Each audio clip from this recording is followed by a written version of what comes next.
Sir AIADMK Edappadi Palaniswami வந்து என்ன சொல்லியிருக்காருன்னா பிரச்சாரத்தில் வந்து சிபி ராதாகிருஷ்ணன் அவர்களுக்கு வந்து ஆதரவு கொடுக்கணும், திமுக கூட்டணி கட்சிகளான ஆதரவு கொடுக்கணும்னு சொல்லியிருக்காரு. நீங்கள் எப்படி பாருங்க?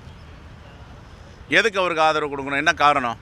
தமிழ்நாட்டை சேர்ந்தவர் ஒருத்தர் வந்து துணை சரி, கொஞ்சம் பொறுத்து இருந்து பாருங்கள். மாலைக்குள்ளே ஒரு அறிவிப்பு வரும், அதுக்கப்புறம் பேசுவோம். ஒரு நெருக்கடியும் கிடையாது, ஒரு நெருக்கடி கிடையாது. எங்கள் பாஜகவை சார்ந்த ஒரு சிபி ராதாகிருஷ்ணன் மேலே இருக்கிற அக்கறை பாஜகவுக்கும் ஆர்எஸ்எஸ்க்கும் தமிழ்நாட்டு மக்கள் மீது ஏன் இல்லை? 50 விழுக்காடு ஜிஎஸ்டி வரி எங்களுக்கு கொடுக்க வேண்டிய பணத்தை ஏன் திருப்பி கொடுக்கல? ஏன் மாற்றாந்தாய் மனப்பான்மையோடு தமிழ்நாட்டை நீங்கள் வஞ்சிக்கிறீங்க? தமிழ்நாட்டு மக்கள் மேலே அக்கறை இருக்கணும் பாஜகவுக்கு. தனிப்பட்ட சிபி ராதாகிருஷ்ணன் மேலே அக்கறை இருந்து என்ன பிரயோஜனம்? சிபி ராதாகிருஷ்ணன் அவர்கள் அவருடைய கட்சியை சார்ந்தவர். தமிழ்நாட்டை சார்ந்தவர்களுக்கு இந்த மக்களுக்கு என்ன செய்கிறாங்க? வரி கொடுக்கணும்னா ஜிஎஸ்டி வரியில் 50 விழுக்காடு எங்களுடைய பங்களிப்பை கொடுக்க மறுதளிக்கிறாங்க.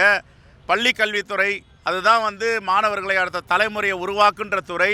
அந்த துறைக்கு சேர வேண்டிய ஆயிரக்கணக்கான கோடி ரூபாயை கொடுக்க மறுதளிக்கிறாங்க. தமிழருடைய வரலாறு, தமிழருடைய நாகரிகம், இலக்கியம், இலக்கணம் எல்லாத்தையும் குழி தோண்டி புதைக்கணும்னு ஆர்எஸ்எஸ் பிஜேபி நினைக்குது.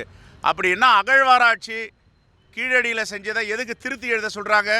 தமிழ்நாட்டு மேலே நம்பிக்கை இருக்குது, தமிழ் மண்ணு மேலே நம்பிக்கை இருக்குது, தமிழ்நாட்டு மக்களை இவர்கள் ஆதரிக்கிறார்கள்னா தமிழருடைய வரலாறான கீழடி வரலாற்றை ஏன் திருத்தி எழுத சொல்கிறாங்க? அமர்நாத் ராமகிருஷ்ணனை எதற்காக பணியிடை மாற்றம் செஞ்சுருக்காங்க? இதெல்லாம் தமிழ்நாட்டு மக்களுக்கு தெரியும்.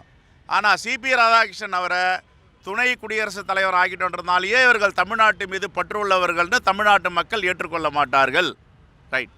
செய்திகளை உடனுக்குடன் தெரிந்து கொள்ள கீழ்கண்ட கேபிள் மற்றும் டிடிஹெச் நெட்வொர்க்குகளில் எம்நாடு செய்தி தொலைக்காட்சியை காணுங்கள். பாதகம் செய்பவரை கண்டால் நாம் பயம் கொள்ளலாகாது பாப்பா. மோதி மிதித்து விடு பாப்பா, அவர் முகத்தில் உமிழ்ந்து விடு பாப்பா. அண்மை செய்திகளை உடனுக்குடன் தெரிந்து கொள்ள இணைந்திருங்கள் எம்நாடு தொலைக்காட்சியுடன்.